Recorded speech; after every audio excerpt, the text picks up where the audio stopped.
Hello again, welcome back, and thank you so much for taking the time out of your day to watch Hello Good Game. 4 videos in one day wasn't enough. We gotta go for the big five skis. We're gonna break down the March 30th Strixhaven spoilers. We've got some new cards, and they just seem so cool. I haven't looked at them in a few days, so we've got some catching up to do. Thanks again for your time and attention. Let's get into it. Of course, support the channel if you can do so. It's as easy as dropping a thumbs up, watching the videos, subscribing, so you don't miss out on our giveaways and tournaments that are all free entry with really cool prizes. Of course, you can get into that within the Discord. Without, too much blabble jabble, let's break down the cards though, right? I don't want to see, anything too serious. We just want to hit the bangers, right? Sorcery that's rare for 2+X within Is It colors. Okay, let's look at this. Exile the top X cards of your library. For each land card exiled this way, create a treasure token. For each blue card exiled this way, draw a card. And for each red card exiled this way, culmination of studies deals 1 damage to each opponent.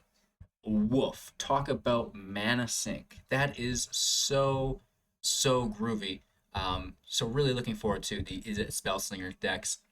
Moving on, we do have this card here that might be in Spanish. It's a 4 CMC rare instant, and you may pay 1 black or 1 and a black rather than paying this spell's mana cost. If you do pay that, opponent may draw a card though. And of course, that will exile creature or planeswalker, which is pretty cool at instant speed for a potential of 2. That is totally playable, in my opinion. I really, really like the look of that. Let's get back here. Moving on, we do have, this crazy thing here. I was looking at this earlier. Exodus Auric Overlord for 4 mana, and the Awakened Blood Avatar for 8 mana. This is a new mythic, right? Within Mardu colors, the Overlord is a 2/4 with double strike. Okay, that's pretty cool for 4 mana. It has Magecraft, and whenever you cast or copy an instant or sorcery spell, target non-legendary creature from your graveyard, or return it from your graveyard to your hand, I should say, which is great. Just helping you take things from your grave back into your hand to recast is always good. But where this card gets really quite wacky, in my opinion, is the Awaken the Blood Avatar for 8 mana, and as an additional cost to cast this spell, you may sacrifice any number of creatures, and it will cost 2 less to cast for each creature sacrificed this way. Each opponent sacrifices a creature, create a 3/6 black and red avatar creature token with haste, and whenever this creature attacks, it deals 3 damage to each opponent. So if there are no blockers on your opponent's behalf, you'll hit for 6, which is great. You'll still have the 3/6 later on, and if you're sacrificing, these tokens that you don't need, you can play the Awakened Blood Avatar for as little as 2 mana, which, I just think that is so good. Not to mention, you do have the MDFC ability to play the Overlord as well, so that's a card. Moving on, there's some uncommons that I've not really taken too much of a look at. We'll make free-to-play decks for you guys, though, of course. One of my favorite cards that I've seen so far, though, was Multiple Choice. This is a sorcery speed spell for 1+X. If X is 1, scry 1, then draw a card. Great value for 2 mana. If X is 2, you may choose a player. Target player returns creature they control to its owner's hand, right? We get to pick a target creature, they take it back to their hand. Great. Sorry for my great comprehension skills with new cards. If X is 3, create a 4/4 blue and red elemental creature token, and if X is 4 or more, do all of the above, which is 6. So if you cast this for 5, you get to take all of those. That is so good. That's a lot of value in one card. Sorcery speed, bummer, but as far as getting card advantage within your matches, Multiple Choice will help you secure that. One of my favorite art cards so far that I've seen is Tanzania Quandrix for 5 mana, a 4/4 with flying and trample in Simic colors, which is interesting. One of the Elder Dragons, and when it enters the battlefield, double the number of +1/+1 counters on target creature you control. Whenever 10 Quandrix attacks, you may have the base power and toughness of other creatures you control become equal to the Quandrix's power and toughness until the end of turn, which is, you know, really interesting. So if you put the counters on it, you have it double those counters, and then everything else becomes as strong as it. That is, you know, going to be at the very head of a Simic token deck. And I'm really looking forward to it. Maybe even banned tokens with the Conclave Mentor, but we'll see. And then we do have the Prismari Dragon, Galazeth, 3/4 with flying, and when it enters the battlefield, create a treasure token. Artifacts you control have tap to add 1 mana of any color, using that mana only to cast an instant or sorcery spell. You know, it's not bad, it's not great. It's nice that it's only 4 mana, and it basically is 3 mana because it automatically produces a treasure that you can tap for mana. And even if it gets removed, you can sack it for mana. So really, it's like it costs 3, which is great. So I really like that.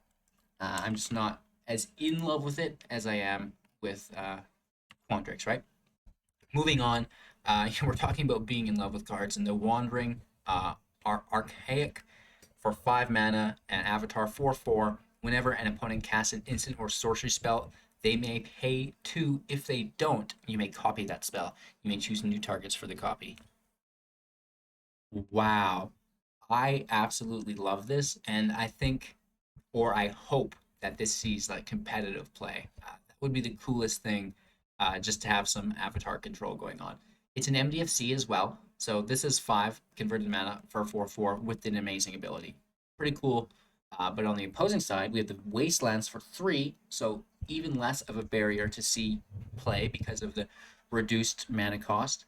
At sorcery speed, each player looks at the top 5 cards of their library, reveal a land and or instant sorcery from among them, put the cards revealed this way into their hand, and the rest on the bottom of their library in a random order. Each player also gains 3 life, so you know it's not bad, and it's really going to help you find that thing or the specific deck that you're trying to get to, whether it be you know something groovy. I don't know. And Alvern's Epiphany. Say what? Anywho, cruising along. There's far too much Japanese for me to understand this card without zooming in. We've got an Orc Wizard 4/4 for 4 mana, which is really friendly within red, within blue, within them both, with Magecraft. And whenever you cast or copy an instant or sorcery spell, target a creature you control until the end of turn. It has, if this creature would leave the battlefield, exile it instead of putting it anywhere else. And whenever you exile this creature, create a 4/4 elemental creature token. So, you know, that's really interesting.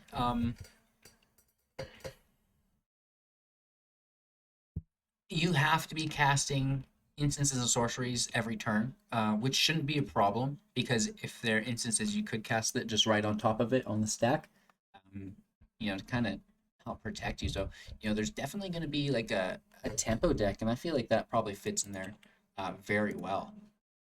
Cruising on, I don't want to make this video too long. The Magna Opus, I seen this and kind of laughed. So we're talking about cards that you would pull with the Vastlands. It might be the Magma Opus for 8 mana at instant speed, 4 damage divided as we choose among up to any number of targets. Tap 2 permanents, create a 4/4 blue and red creature token, and then draw 2 cards. Now there's some value. Plus we can pay 2 to discard it, creating a treasure token. You know, it's really interesting. It's very expensive, but there's a lot of text on here, and most importantly, that's all at instant speed. Cruising through to the Cody. No, that's not English. Oh, it is. Its name is Cody. That's so cool. Voriferous Codex. I don't even know what this. I've never seen that word before in my life. It's not ferocious. Vociferous. Vociferous. Oh my gosh. You know, the geeks will let me know in the comments below. And you can't cast permanent spells. Very interesting. You can also pay for, tap it to add 1 color of each mana When you cast your next spell this turn, exile cards from the top of your library until you exile an instant or sorcery card with lesser mana value until your end of turn. You may cast that card and cast that card without paying its mana costs.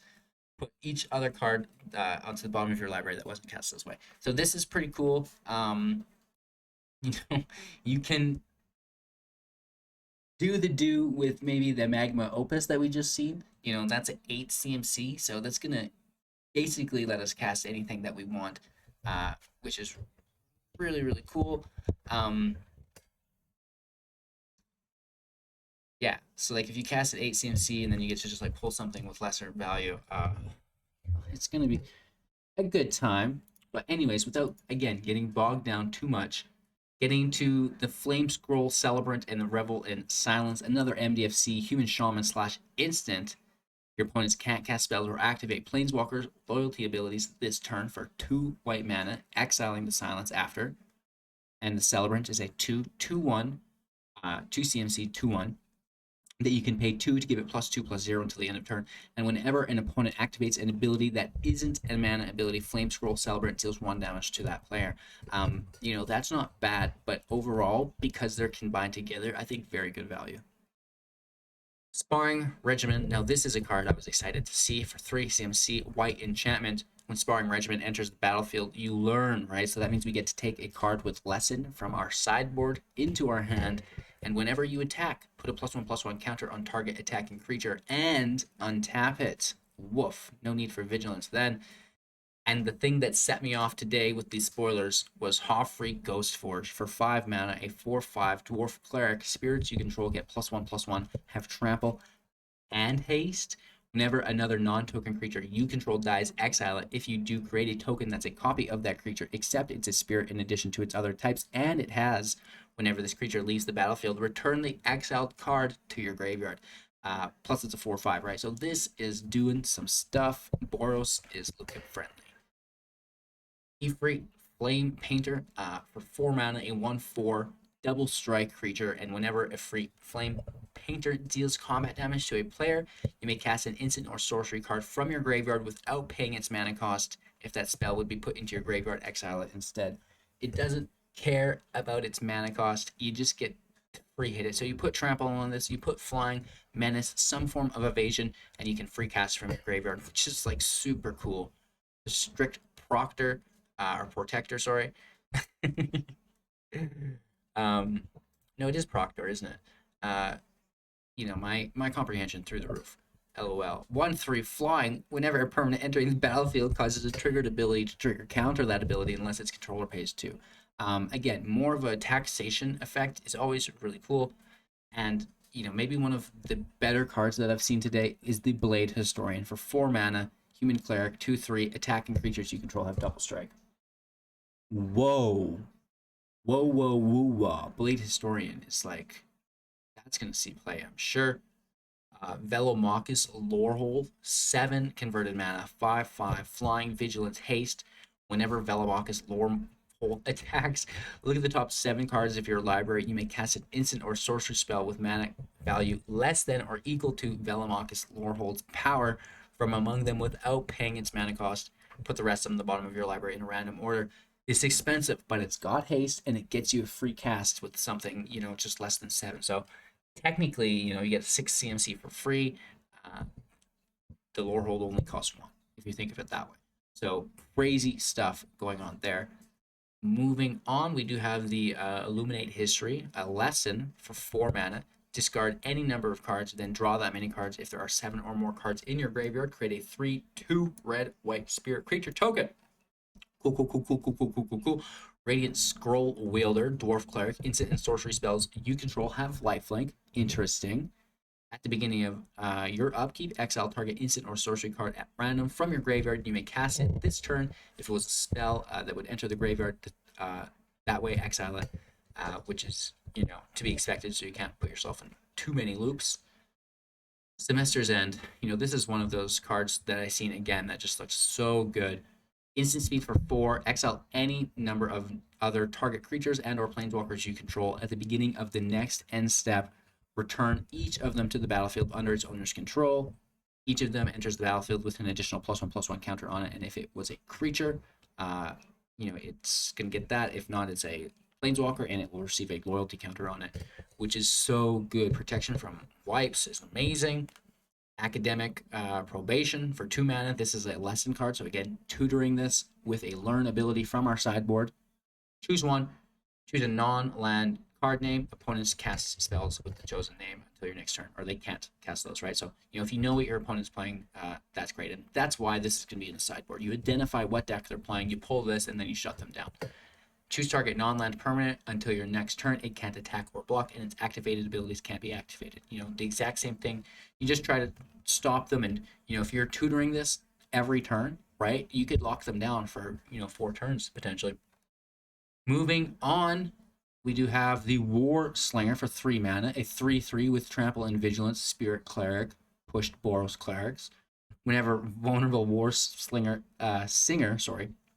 deals combat damage to a player, you may return target creature card with converted mana cost X or less from your graveyard to the battlefield, where X is the amount of damage that War Slinger has dealt to that player. Oh, that's so good. So people are going to really need to be in control of graveyards, which will actually backfire on them in a second, because I found another card that's really interesting. In the meanwhile, though, the Elite Spellbinder, 3 CMC, 3/1 flying. Whenever Elite Spellbinder enters the battlefield, look at a target opponent's hand. You may exile a non-land card from it. For as long as that card remains exiled, the owner may play it and cast 2 extra mana to do so. That's all right, I guess. It's not the greatest. It is pretty good. In all honesty, it's a cleric too with flying. So it's good for the angel cleric deck. And then we've got the cool art that we can. Well, I'll scroll through it slower. I'll be respectful. Oh, pretty cards. It would be cool if I could just immediately start speaking Japanese. That'd be so badass. Such sick art though. Looking pretty groovy. I have no idea what any of these cards are, but they're there. This is the Mystical Archive, in which they will be legal in Historic, and if they're already legal in Standard, they will be again. We do get some English versions here, and if you're a big Historic player, you might want to go through these. But again, I'm a Standard guy right now. I'd love to hit the Historic hard, but unfortunately, the audience isn't quite there yet. And that's it. We've seen the rest of these in volume 1 of the video. Actually, volume 2. This is number 3. So if you've not seen those yet, check out these Strixhaven videos. You can just search Strixhaven on my channel, and I'm sure they'll get pulled up, and man, just sick art to pull us out of the rest of the video. And yeah, we've definitely seen all these. So really cool stuff for you guys, all the deans to check out, within those other videos. Today we got to see some of the new dragons and some of the new crazy Boros cards. I don't know where it was. There was one card here that was like, if your opponent is exiling or removing cards from your graveyard, you get to make tokens equal to that number. I forget what it was. It's here somewhere. Dun, dun, dun, dun. I want to find it before I send you guys on your way, because I was talking about it and how cool it would be. There's a lot of text on that card. I've not looked at them all yet. Just cruising through them. This is it. Whenever one or more cards leave your graveyard, create a 3/2 red and white spirit creature token. It's 5 mana. The Field Historian, kind of expensive, but Elspeth's Nightmare can kill it, and it's going to need to, because if Elspeth's Nightmare resolves and this is in play, you're going to just make a full field of 3/2s, which is super exciting. So a lot of the graveyard hate is going to need to be more careful. And I'm going to dive more into the commons and uncommons as we continue and start to talk about my favorite cards in general.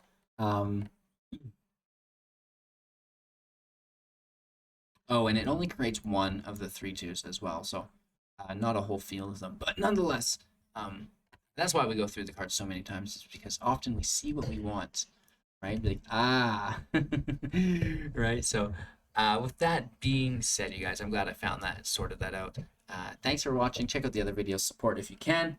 Enjoy my thoughts on the new cards. And again, as time goes on, I'll continue to be working with them more and get you guys cooler videos about my favorites. So enjoy, and we'll see you soon in the next.